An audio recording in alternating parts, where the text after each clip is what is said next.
নমস্কার বন্ধুরা, আমি স্বরূপ। আপনারা দেখছেন ছাদ বাগিচা চ্যানেল। শীত প্রায় শেষের দিকে, তাই জানুয়ারি মাস এই সময় কিন্তু আপনাদের জবা গাছে বা হালকা হালকা গরমের দিকে যাবে।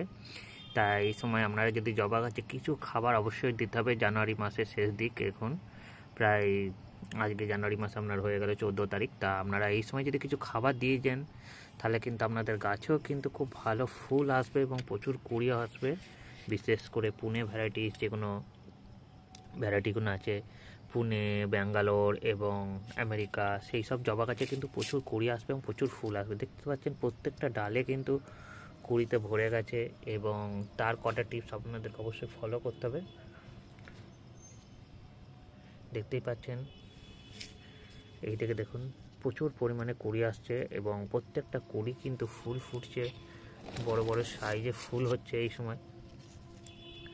এই দেখুন, এই সময় কিন্তু একটু পোকামাকড়েরও আক্রমণ বেশি হয়, তাই এই সময় আপনাদের অবশ্যই কিছু কীটনাশক অবশ্যই প্রয়োগ করতে হবে। তা আমি পরে বলে দিচ্ছি ভিডিওর শেষের দিকে কী কীটনাশক আপনারা প্রয়োগ করবেন, তবে আপনাদের গাছ কিন্তু প্রত্যেকটা পাতা ফ্রেশ থাকবে। দেখতে পাচ্ছেন পুরো প্রত্যেকটা পাতা ফ্রেশ আছে, প্রত্যেকটা কুড়ি ফ্রেশ আছে। যদি পোকায় আক্রমণ করে, তার ফলে কি হয়, কুড়িতে পোকার আক্রমণ করে, যেমন হচ্ছে বিভিন্ন রকম পোকা থাকে, মিলিবাগ বা জাত পোকা।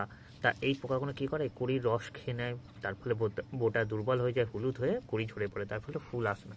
তাই অবশ্যই আপনাদের কিছু কীটনাশক অবশ্যই প্রয়োগ করতে হবে। দেখুন আমার ছোট্ট একটা টবে গাছটা বসানো আছে, আপনারা দেখতে পাচ্ছেন। দেখুন ফুল, দেখুন এই দেখুন, দেখুন কুড়ি হয়ে আছে, কিছু ফুল ফুটবে, দেখতেই পাচ্ছেন।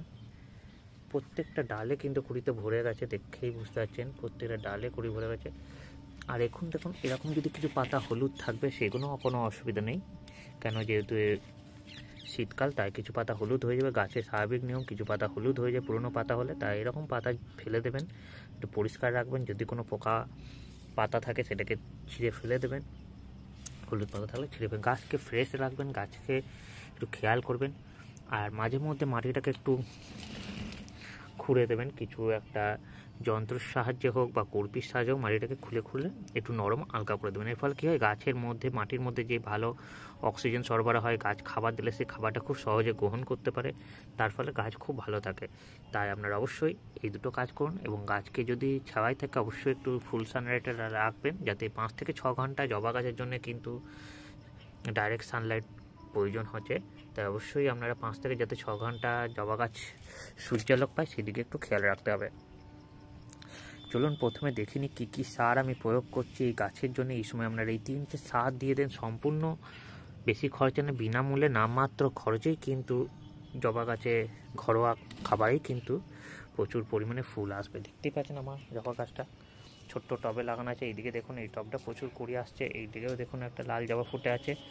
গাছের গ্রোথ দেখতে পাচ্ছেন, এটাও ছোট জবা দেখতে পাচ্ছেন। এই টবটা খুবই ছোট, তাই ওটাকে এখন রিপোর্টিং করতে হবে। তাই শীতকালে অবশ্যই আমি বলবো কোনো গাছ রিপোর্টিং করুন না, যে ফাল্গুন মাস পড়বে সেই সময় আপনারা গাছে রিপোর্টিং করবেন। যেগুলো খুব রুট বাউন্ড হয়ে গেছে, সেগুলোকে অবশ্যই জবা গাছকে আপনাকে, এই দেখুন এই হলুদ পাতা থাকলে ছিঁড়ে ফেলে দেবেন গাছকে, কারণ এই হলুদ পাতা কোনো অতিরিক্ত এনার্জি গাছের গ্রহণ করে নেবে, ফলে গাছ দুর্বল। তাই হলুদ পাতা দেখলে আপনারা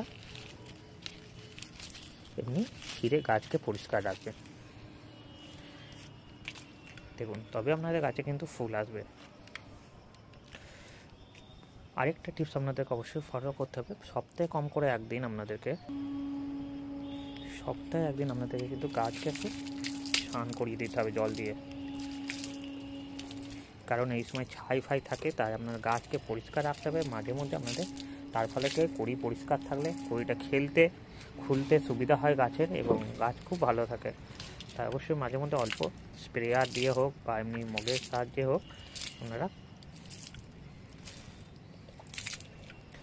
গাছকে স্নান করে দেবেন মাঝে মধ্যে। কিন্তু আপনাদেরকে এই কাজটা করে নিতে হবে, তবে কিন্তু আপনাদের গাছ খুব ভালো থাকবে এবং গাছ ফ্রেশ থাকবে। দেখবেন পাতা যত পরিষ্কার রাখবেন, গাছের পাতাই হচ্ছে গাছের খাবার তৈরি করে, সালোক সংশ্লেষের মূল কাণ্ডারি হচ্ছে গাছের পাতা। তাই আপনারা গাছের পাতা যত ফ্রেশ রাখবেন, সবুজ রাখবেন, পরিষ্কার রাখবেন, তত গাছ কিন্তু ভালো থাকবে। এটা হচ্ছে মেন কারণ। 2 নম্বর হচ্ছে খাবার। অতিরিক্ত খাবার কিন্তু গাছে দেবেন না, গাছের যেটুকুনি প্রয়োজন সেইটুকুনি গাছ খাবার খাবে। 2 দিন অন্তর 3 দিন অন্তর খাবার দেবেন না, বেশি পরিমাণে খাবার দেবেন না। অবশ্যই বলবো কেমিক্যাল ফার্টিলাইজার একদমই দেন না, সম্পূর্ণ ঘরোয়া খাবার দেন, এতে গাছ ভালো থাকবে, গাছের মাটিও ভালো থাকবে। দেখুন প্রথমে আমি একটু ঘরোয়া, এই যে দেখতে পাচ্ছেন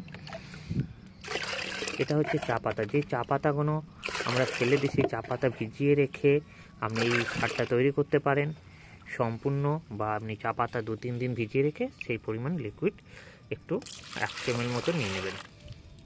এটা নেওয়া হয়ে গেল। তারপর হচ্ছে এই যে পাকা কলা দেখতেই পাচ্ছেন, চা পাতার পাকা কলা, সেটাকে পিস পিস করে কেটে 2-3 দিন ভিজিয়ে রেখে যখন দেখবেন জলটা মজে গেছে সেটা একটু অল্প পরিমাণে নিয়ে নিতে হবে।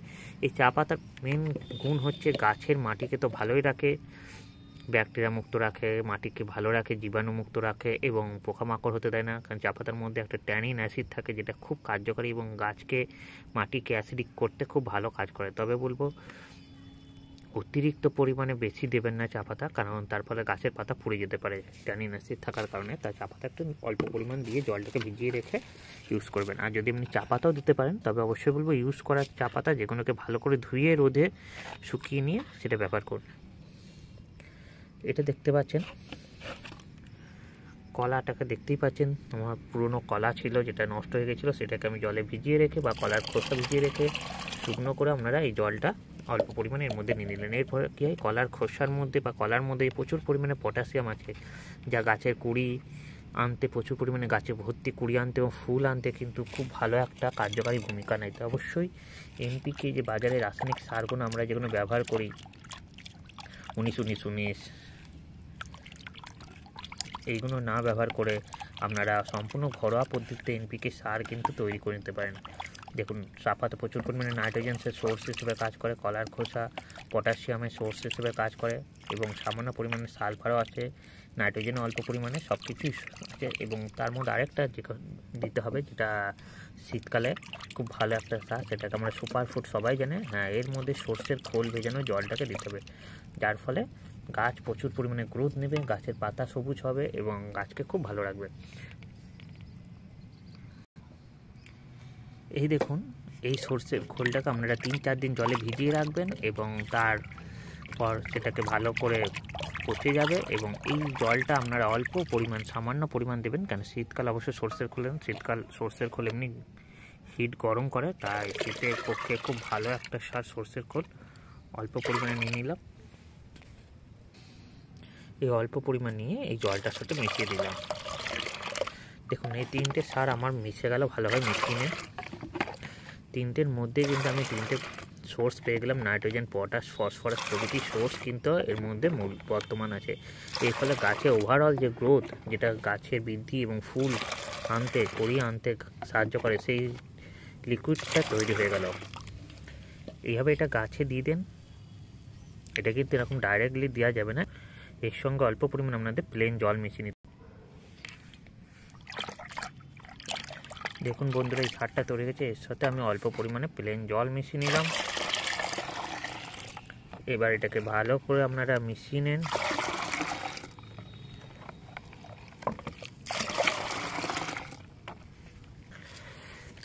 এবং প্রত্যেক গাছের গোড়ায় টব ভর্তি করে দিয়ে দেন।